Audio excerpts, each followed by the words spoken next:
Sveiki. Šiandieną pakalbėsime apie slaptąją gerovės formulę. Didžioji dalis slaptosios formulės, pagal kurią funkcionuoja gyvenimas, skelbia, kad susitelkdami tik į save, mes apribojame iš mūsų sklindančios energijos kiekį. Nes tokiu atveju, kai galvojam tik apie save, esame tik mes vieni. Tačiau suteldami dėmesį į kitus, mes išspinduliuojame į kvantinį galimybių lauką žymiai didesnį energijos kiekį. Tai yra padauginame jį lygiai tiek kartų, kiek su mumis mintimis dirba kitų žmonių. Toksai energijos sustiprinimas labai yra svarbus, nes norėdami pasiekti savo tikslą, pagerinti savo gyvenimą, mes pageriname ir kitų žmonių gyvenimą. Ir kuo stipresnės energetika, tuo mūsų tikslas greičiau bus įgyvendintas. Ir kai daug žmonių mintimis dirba su mumis, kai mes nesame taip susitelkę tik į savo problemas, į save vieną, į savo norus, galiausiai viskas, kas ateina, grįžta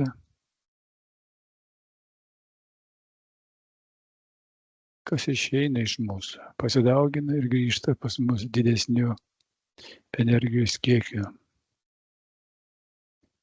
Kadangi tas, kaip sakyti, pirmasis dvasinis principas sako, teigia, kad mes esame viena arba vienis, tai energija, kuri tarp mūsų visų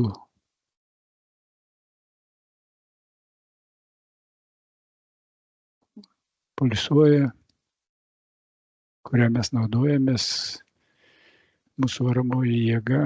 Tokiu būdu mes galime ją padauginti, padidinti ir tokiu būdu sustiprinti jos jėgą, gyvendami savo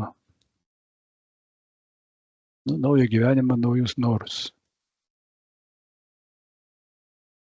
Dažnai, kol nepradedi, nesupranti, kad padėdamas kitiems, padedi savo pačiam.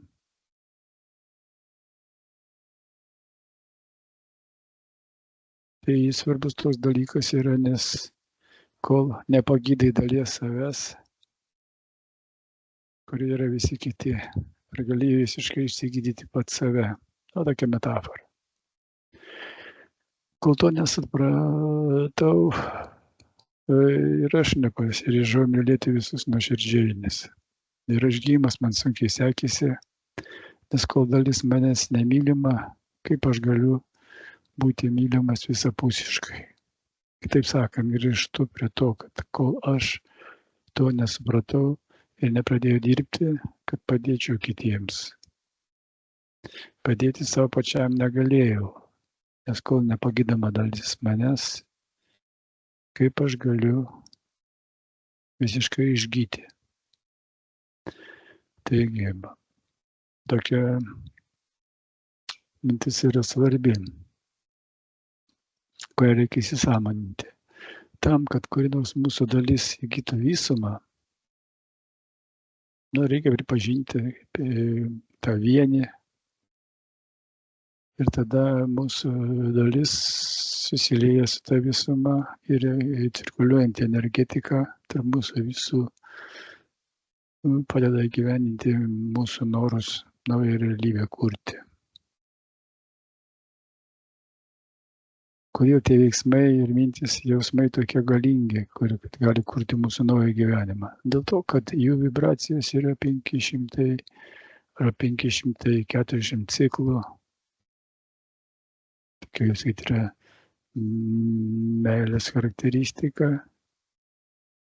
Ir protas afirmacijos metu tokiu dažniu projektuoja mūsų norą į kvantinį galimybių lauką. Ten mes įkeliame savo noro formą ir tą formą užpildome energiją. Bet kokia energija jos neužpildysi, Tik tai, kaip sakyti, meilės energija 500 arba 540 besąlyginės meilės charakteristika. Tai va, kada tu jau bandai padėti kitiems, tai jau prasideda besąlyginės meilės charakteristika. Na, aišku, kada ten myli save, tai 500 ciklų irgi labai yra gerai. Tai abi energijos padeda įgyvendinti mūsų norą. Kai mes įmagnetinam tą mūsų norą, traukos dėsnis veikia visą laiką ir grąžina mums jau tą energiją, kurią mes panaudojame formai pripildyti, noro formai pripildyti, grąžina mums jau materialią išraišką. Tai yra tai, ką mes norime sukurti.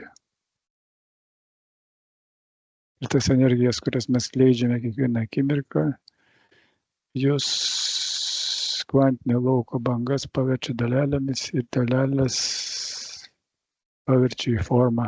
Taip gyvenime mes esame sukūrę iki šiol viską, ką matome aplink save, ką gyvenime turime namus, mašiną, savo aplinką, daiktus.